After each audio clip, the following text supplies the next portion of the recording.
دیدم میخوام که قطعیت باشم تا آخر زندگی را. در اول باور نکرد خندید، گفت مرا مسخره میکنی. گفتم این مسخره نیست، حقیقته. بعد خیلی گفت اگر خیلی باشه خواستگارات را بود.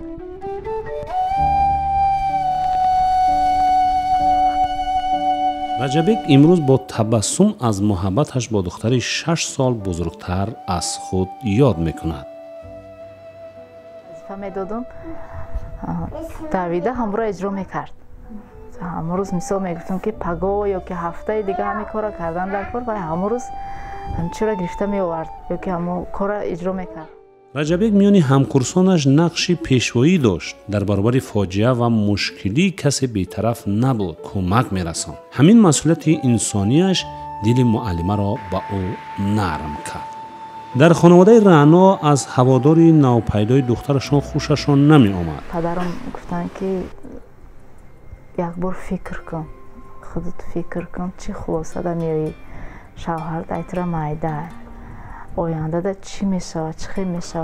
من مردم من میفهمی چرا، من میدونم از سری خودم گذشتگی مثل امی جوانی و با نشوه که درست پس گریه کده بیایی. گفته همین چرا در پیش مانده گفت زدگی گفتگی.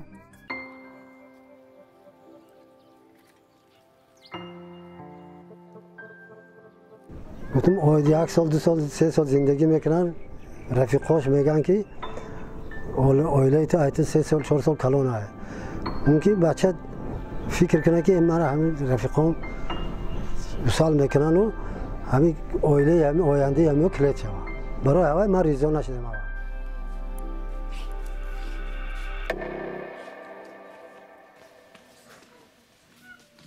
زیاد کردن که او کلان است. او دختری در شهر کلان شده، در دهات خیلی زندگی میکنه. در محیطی که رجبک زندگی و تحصیل میکرد، میل به ازدواج با زنی از خود کلان واقعا غیر عادی و قریب ناتکرار هم بود.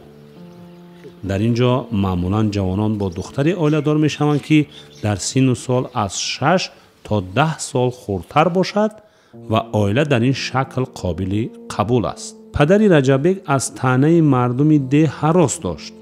صادق ماندن به عنعنه که تا این زمان از طرف کسان اولادش تحریف نشد، او را مقابل خواهش فرزند گذاشت. حالا هم به نی خود پافشاری میکرد.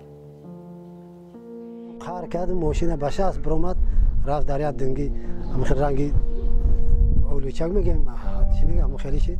رجبک این مقاومت را تلاش برای رسیدن به سعادت مینامد، گرچند اصول آن را حالا کودکانه میپندارد. من گفتن خیلی چون راضی بودیم، خوش کردیم، خیلی گشتیم، زندگیشان آباد باشه، ما هم خرسان و خیلی راضی شد. خبری توی راهبر سیم با همکورسشان برای دانشجویان سال آخری آموزشگاه طبی هم غیر انتظار و باور نکردنی بود. رجبک محبت خود را به دختر بزرگتر و آن هم معلمش تا روز توی به دوستان و همسبقان آشکار نکرد و میدونست که آنها هم مثل والدین او را درست درک نخواهند کرد.